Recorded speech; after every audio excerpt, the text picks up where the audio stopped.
Silver is not defeated yet. It's making somewhat of a comeback, although it is a little bit early to celebrate. But we'll break it all down in this report for where the metal could go through the end of the week as we explore.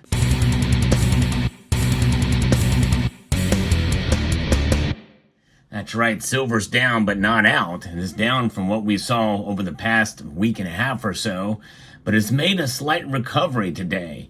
And moments before the markets close, silver is right at $30 an ounce in the ask price, and that is up about 46 cents on the day. That's a 1.56% increase for the metal, and I think that's good news. That's a pretty substantial recovery. But, you know, the volatility of the market is something that we have to take into account. I'm going to be partially referencing an article here from Howie Jones of our Baseline that gives us a little bit of some numbers to kind of look forward to as to kind of the range of trading where we can see the market move for silver's price. He uses the term investor a lot in this piece, and I don't like that term, but he kind of prefaces it by mentioning short-term and long-term investors, so to speak. We see what's going on there with the price. If we were to see silver surpass the $31 mark, experts predict an offsetting of the negative trend. Yeah, I think that's a pretty safe bet. We're now just kind of barely able to hang on to $30 right now, but it's only one day's move in the opposite direction. But this quick of a recovery, I think, is a hopeful sign. It could pave a way for silver to regain its strength within the primary bullish trend, but the progression could be significantly influenced by various external factors such as global market conditions, currency fluctuations, shifts in investor sentiment, that's for sure. The psychology of the market is something that I think should not be ruled out. I always reference it, and some of that is without rhyme or reason. No question about that, which is why I believe in the power of the natural market forces. That is a major player in that. And he says an investor should remain cautious and attuned to the market's movements. He didn't mention here the fact that the sentiment towards what the Federal Reserve is going to do. The Federal Reserve is an important player here as to where the market sentiment is. But, you know, today was a day when the prices, although they did regain, there was a lot of heavy volume around 10 or 10:30 this morning, which is before I went to my local coin shop where I made a purchase, and wait till you see what I got. I mean, it's not terribly impressive, but the price I paid for it is. And so stay tuned for later in the video, and I'll show you what I purchased today. Now, if silver prices fail to cross the $31 line, in other words, this author here, Howie Jones, is saying that $31 is a very critical number, and I do agree to a point. I think $30 is a critical number, and we reached it today, just barely. But many analysts predict this to reinforce the bearish trajectory, potentially leading to further depreciation. It could pose heightened risk for investors with significant stakes in the silver market. And he's probably more talking about the SLV, exchange-traded products in general. This could pose heightened risk that takes significant stakes in the market. Investors must not only focus on the silver price, but they must also closely monitor evolving market trends and conditions, like when the heavy volume of trading occurs. It's usually going to be earlier in the morning. This one was a little bit later, earlier in the trading day, like around the 9 o'clock hour here in the U.S. But of course, we know that there's trading that happens throughout the night and day, except for the few hours that is closed after the New York market closes.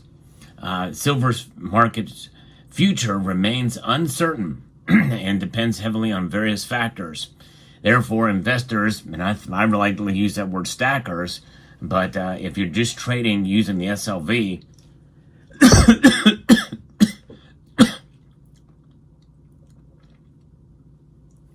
then you're going to want to keep in mind that you can dip in and out of those very quickly with very little loss in terms of premiums. But most of us are stacking for the long term. And we're stacking the physical, such as you see here. And I'll explain what some of this here is too, especially this tube right here. here later in the video as well. Investors are advised to remain a balanced and diversified portfolio as a safeguard against potential uncertainties. That's why I like the idea of stacking gold as well too. I posted a video earlier in the day about how much gold at a minimum each stacker should need, including silver stackers. So I hope you will check that video out. I'll post it at the end screen of this video. I think you'll find it quite informative. Now, diversification is important, but despite the fluctuations, the general forecast for silver remains bearish, with the trading range expected to hover between $29.80. And so we did see it fall below 30 yesterday. So he's saying that it's going to be around the bottom and going all the way up to $30.80, not hitting the $31 line is what he's saying. For how long, he doesn't say. And I tend to agree with that, but I'm celebrating any number above $30. And that has been my sentiment, as you know, as we head into a late spring here. That's what I've been talking about, that if stackers can hold on and we can celebrate $30 for long enough time, but there is resistance here. And I think that is what we can at least partially celebrate today, unless it's broken through again. It did pierce through that $30 mark, but not for very long in the grand scheme of things. In these uncertain times, investors are gravitating towards more stable assets, possibly leading to a downtrend in silver prices. Well, you think about it, where can you put your money? In safer yielding assets, such as money markets and that type of thing. And also in the gold. Gold is more stable than silver. There's no question about it. In fact, it is really evident in the gold to silver ratio, which right now that ratio is sitting at 78.74. It's increasing now. So keep that in mind as well too as we navigate through this time. Now this period, sudden policy changes or unexpected news could obviously provide an upward push to the market, but potential investors are advised to stay updated on global events. That's what I do here on this channel, is to give you the latest what's going on around the world, because it does affect not only geopolitically across the globe, but also domestically as well too. It all plays a role. We are in a heavily contested election year as well, so keep that in mind too. And so that is something we need to keep in mind. Long-term investors or stackers, on the other hand, can view the lower price range as a buying opportunity, which is something I should have really emphasized yesterday. Yesterday would have been a great time to buy silver. Now, for me, I missed out. Didn't get a chance to make a purchase yesterday, but I did today.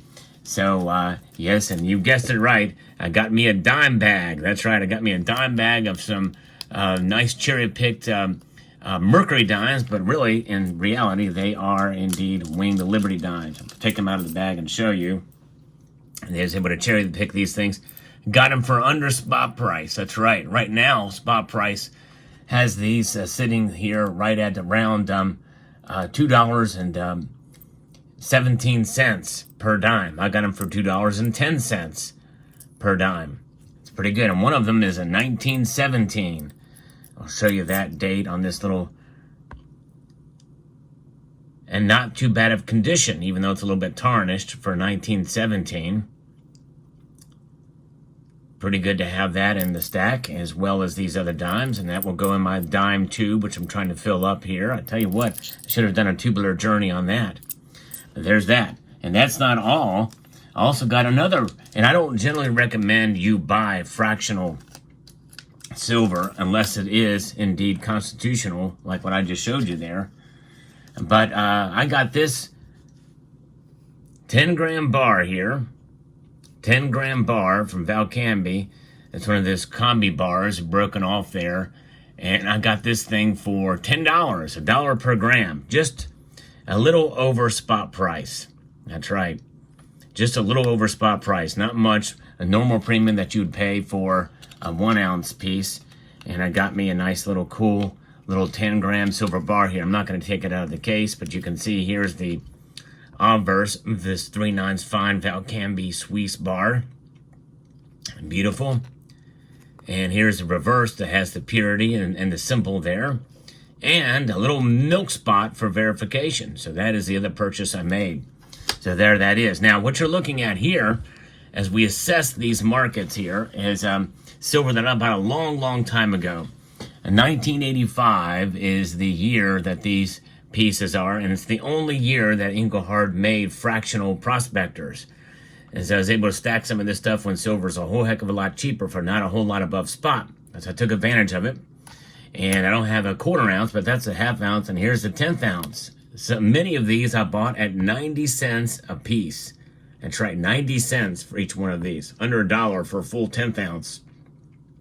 It's pretty good for a 10th ounce silver bullion here. But I do not recommend doing this today. I have no idea what these things trade for right now in the market. But you'd be hard-pressed to find them for anywhere near spot price, even now is my guess. So there's that. And but so I think it's going to be interesting to see what happens in the road ahead for silver. We're going to keep an eye on it. Now, I do have another piece here that I bought, or another tube. This is a tube that I've never opened before. This is a 2012 from APMEX that I bought. Silver Armenia, 200 drams, Noah's Ark coins, half ounce. And I've never opened them up before. And I may open this thing up when I hit 90,000 subscribers. But you're going to have to remind me. So those of you watching this video, I'm going to probably forget about this. But if I hit 90,000 subscribers, I will open up this tube and show you, and show me, because I've never seen them before either. The tube of these half ounce. I'm curious to see, you know, I like thick silver, and I assume that they're thick, which is why I bought them, but I made the mistake of only buying the tube and not +1 to see how thick they are. So it's all about the thickness, and those of you who know me, you know that I'm down with the thickness when it comes to silver in any form for sure. So let me know in the comment section down below if I hit 90,000 subscribers. Remind me, though, as we get closer to that mark, it's going to take a while. The channel's growing a little bit faster now, but if you know anybody that wants to subscribe to the channel, well, send them this way, and we'll make that happen. So there you go. There's your market report for today. I would like to extend a multitude, that means a whole lot, of gratitude to each and every one of you for taking the time to watch. And I want to encourage you to please rate, please share, please comment, and while you're at it, if you haven't done so already, please subscribe.